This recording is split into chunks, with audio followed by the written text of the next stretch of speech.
नमस्कार, आप देख रहे हैं न्यूज एक्सप्रेस और मैं हूं आपके साथ शबनम। पश्चिम एशिया में युद्ध की आग भले ही हजारों किलोमीटर दूर चल रही हो, लेकिन उसकी तपिश अब भारत की रसोई तक महसूस होने लगी है। जी हाँ, ईरान पर अमेरिका और इजराइल के हमलों के बीच भारत में घरेलू एलपीजी सिलेंडर की कीमत बढ़ा दी गई है। 14.2 किलोमीटर वाले घरेलू गैस सिलेंडर पर 60 रुपए की बढ़ोतरी और 19 किलो वाले कमर्शियल सिलेंडर पर 115 रुपए का इजाफा।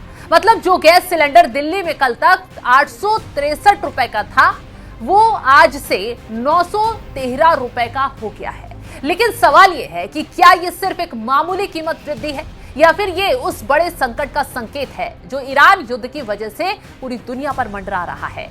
आखिर भारत में गैस क्यों महंगी हुई? ईरान युद्ध से भारत को कितना खतरा है और अगर हालात बिगड़े तो क्या भारत में गैस और पेट्रोल की कीमतें और बढ़ सकती? रसोई पर युद्ध के मार सबसे पहले समझिए कि हुआ क्या है। एएनआई के सूत्रों के माने तो 7 मार्च से पूरे देश में एलपीजी सिलेंडर की कीमतों में बढ़ोतरी लागू कर दी गई है। नई कीमतों के अनुसार दिल्ली में घरेलू सिलेंडर 913 रुपए, कमर्शियल सिलेंडर 1883 रुपए, मुंबई में कमर्शियल सिलेंडर की कीमत 1835 रुपए हो गई है। यानी साफ है कि युद्ध की आहट के बीच सबसे पहले असर भारत की रसोई और छोटे कारोबारों पर पड़ा है। ढाबे, रेस्टोरेंट, चाय की दुकानें, सबके लिए कमर्शियल सिलेंडर महंगा हो गया है और इसका सीधा मतलब यह है कि अब खाने पीने की चीजें भी महंगी हो सकती हैं। अब बड़ा सवाल यह है कि आखिर पश्चिम एशिया में चल रहा युद्ध भारत की रसोई को कैसे प्रभावित कर रहा है। दरअसल भारत एलपीजी के मामले में पूरी तरह आत्मनिर्भर नहीं है।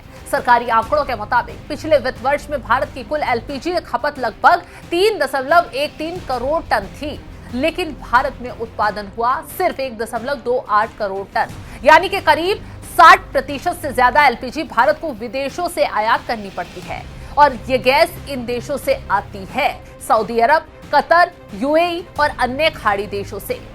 यानी यही वजह है कि जब भी पश्चिम एशिया में युद्ध या तनाव बढ़ता है, भारत की ऊर्जा सुरक्षा पर सीधा असर पड़ता है।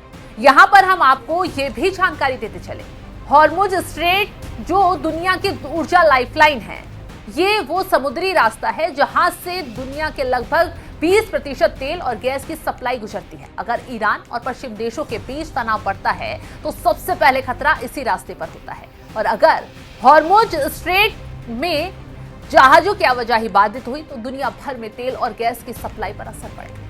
भारत भी इससे अछूता नहीं रहेगा और यही वजह है कि सरकार पहले से ही ऊर्जा संकट की आशंका को देखते हुए कदम उठाने लगी है। इसी को लेकर 5 मार्च को पेट्रोलियम मंत्रालय ने रिफाइनरियों को एक अहम आदेश जारी किया और कहा, रिफाइनरियों से निकलने वाली प्रोपेन और ब्यूटेन गैस का इस्तेमाल केवल एलपीजी बनाने में किया जाए। इन गैसों का उपयोग पेट्रोकेमिकल उत्पाद बनाने के लिए नहीं किया जाएगा। सरकार का कहना है कि इस कदम का मकसद है कि देश में घरेलू गैस की उपलब्धता बढ़ाना, क्योंकि एलपीजी असल में प्रोपेन और ब्यूटेन गैस का मिश्रण होती है। अगर इस गैसों को पेट्रोकेमिकल इंडस्ट्री में भेज दिया जाता है तो घरेलू गैस की सप्लाई प्रभावित हो सकती है। सरकार ने अपने आदेश में यह भी कहा है कि रिफाइनरियों से निकलने वाली एलपीजी सिर्फ 3 सार्वजनिक कंपनियों को ही दी जाएगी, यानी निजी कंपनियों को फिलहाल इससे दूर रखा गया है।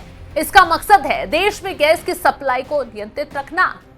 क्या आगे और महंगाई बढ़ेगी? अब सबसे बड़ा सवाल यह है कि क्या ये कीमत बढ़ोतरी यही रुक जाएगी या आने वाले समय में पेट्रोल, डीजल और गैस के दाम बढ़ सकते हैं। जानकारों का कहना है कि अगर ईरान और पश्चिमी देशों के बीच युद्ध लंबा खिंचता है तो 3 बड़े खतरे सामने आ सकते हैं। कच्चे तेल की कीमतें तेजी से बढ़ सकती हैं, गैस की सप्लाई बाधित हो सकती है, शिपिंग लागत बढ़ सकती है और आप जानते हैं कि जैसे ही गैस महंगी होती है, राजनीति बहस भी तेज हो जाती है। विपक्ष पहले से ही कई बार सवाल उठा चुका है, जब अंतर्राष्ट्रीय बाजार में तेल सस्ता होता है तो भारत में कीमतें क्यों नहीं घटती और जब वैश्विक संकट आता है तो सबसे पहले दाम क्यों बढ़ जाते हैं। हालांकि सरकार का कहना है कि भारत जैसे आयात पर निर्भर देश में वैश्विक बाजार का असर पड़ना स्वाभाविक है।